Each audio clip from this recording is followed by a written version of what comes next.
Oke, kita lanjutkan dengan struktur fungsi ya. Jadi di dalam fungsi, baik bahasa C maupun Python, terdapat struktur. Yang pertama adalah deklarasi fungsi, ya, yang disebut dengan function prototype.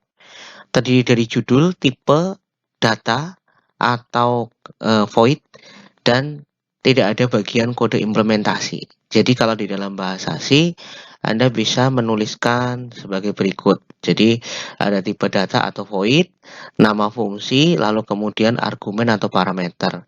Sedangkan pada Python karena tidak mungkin ada tipe data, jadi langsung saja def, nama fungsi, argumen atau parameter. Nah, bagian deklarasi fungsi ini berarti hanya merupakan judul saja, tidak ada kodenya.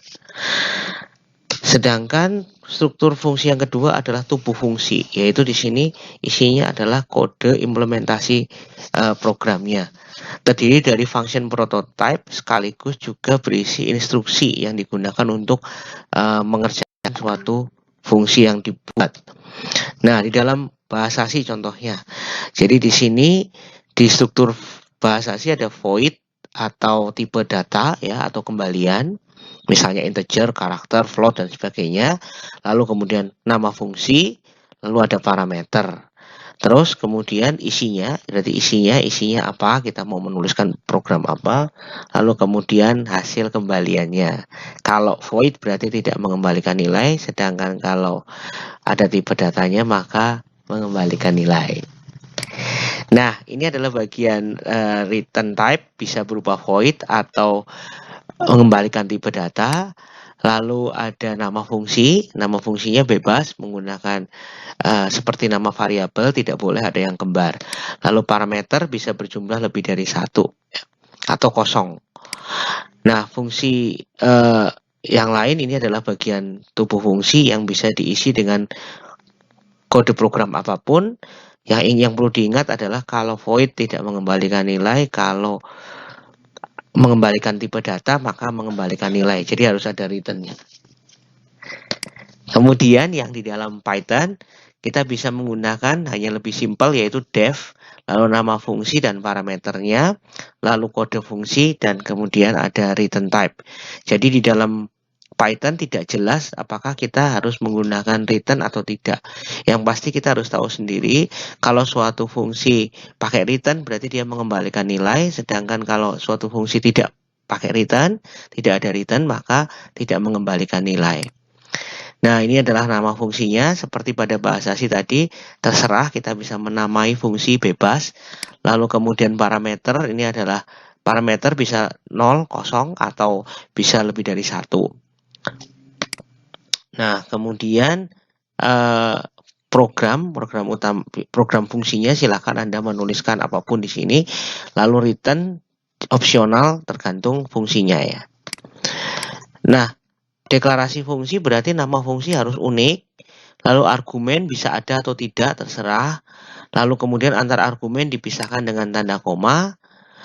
Nah, kalau pada saat Anda membuat fungsi, sangat perlu untuk mendeklarasikan fungsi tersebut sebelum digunakan, terutama pada bahasa C. Untuk alasan dokumentasi yang baik, sebaiknya semua fungsi dideklarasikan terlebih dahulu.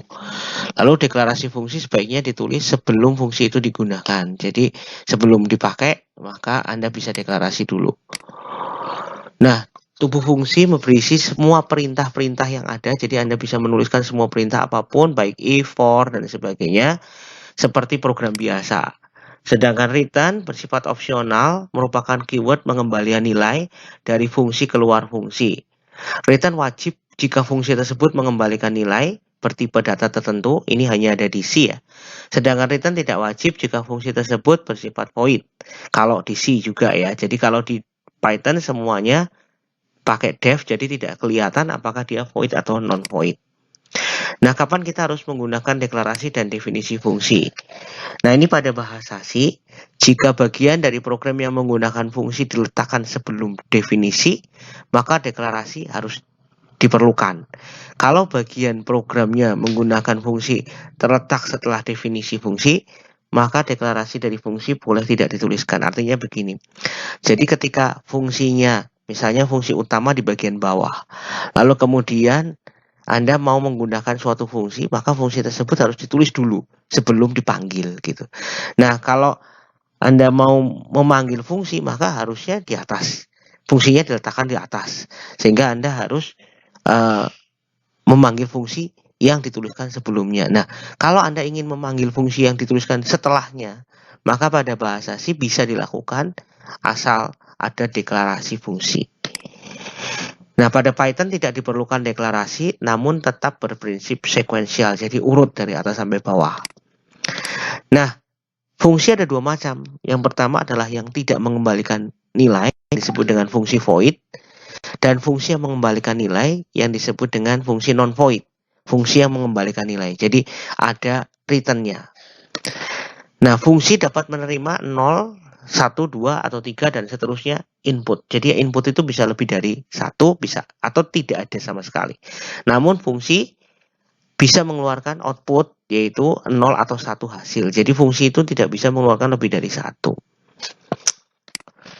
Nah, ini contoh dari sisi sudut pandang function parameter. Jadi ada yang tidak pakai parameter sama sekali, ada yang cuma parameternya 1, atau ada yang pasalnya parameternya 3 atau 4 atau apapun. Nah, bedanya kalau fungsi void itu berarti tidak mengembalikan nilai. Ini bagian output ya, bagian luaran tidak mengembalikan nilai. Sedangkan fungsi non-void atau return value mengembalikan nilai. Jadi di bagian bawah ini kan input tadi, ini di bagian outputnya ada keluarannya. Nah, fungsi void kita pelajari. Fungsi void ini sering disebut juga dengan prosedur. Jadi fungsi ini sering dikenal di bahasa pemrograman lain dengan nama prosedur. Pascal misalnya menyebutkan prosedur. Disebut void karena tidak mengembalikan nilai. Jadi tidak ada sesuatu yang dikeluarkan dari fungsi tersebut. Dengan ciri tidak ada keyword return. Lalu tidak ada tipe data di dalam deklarasi fungsi pada bahasa C ya. Lalu menggunakan kata-kata void pada bahasa C. Jadi ada kata-kata yang dengan jelas mengatakan void. Itu fungsi void. Lalu tidak dapat langsung ditampilkan hasilnya. Jadi fungsi tersebut tidak punya nilai sehingga tidak bisa ditampilkan langsung hasilnya. Tidak memiliki kembalian. Kemudian contohnya misalnya pada bahasa C misalnya CLR, SCR, GoToXY, TextColor, delline, dan seterusnya. Ini semuanya tidak mengembalikan nilai. Sedangkan pada Python, ini contohnya print, system, dan lain-lain. Ya. Nah, kemudian yang non-void itu adalah sering disebut dengan function. Disebut non-void karena mengembalikan nilai kembalian yang berasal dari keluaran fungsi tersebut. Ciri-cirinya ada keyword return. Jadi di dalam non-void biasanya ada keyword return, ya, sedangkan yang void tidak ada. Ciri-ciri yang kedua adalah ada tipe data, ini terutama pada bahasa C, tidak ada kata-kata void. Jadi ini bedanya, memiliki nilai kembalian yang bisa diibaratkan sebagai suatu variabel. Ya. Nah, contoh pada standar library misalnya Sinus, SGRT. Kenapa Sinus disebut non-void? Karena Sinus itu bisa menerima input lalu kemudian menghasilkan Sinus dari angkanya. Lalu SGRT ini adalah akar, misalnya akar 4, hasilnya adalah 2. Printf ini adalah mengembalikan nilai berupa panjang dari string yang ditampilkan. Scanf juga mengembalikan nilai berupa panjang dari data yang diterima. Lalu GCH ini adalah mengembalikan nilai berupa karakter yang diterima. GCHE juga sama, cuma bedanya kalau GCH tidak muncul, GCHE muncul, dan lain-lain ya. Lalu kemudian dalam bahasa Python kebanyakan semuanya non-void. Terus ini misalnya pada bahasa C kita menjelaskan tentang bagaimana menghitung penjumlahan dari dua buah bilangan.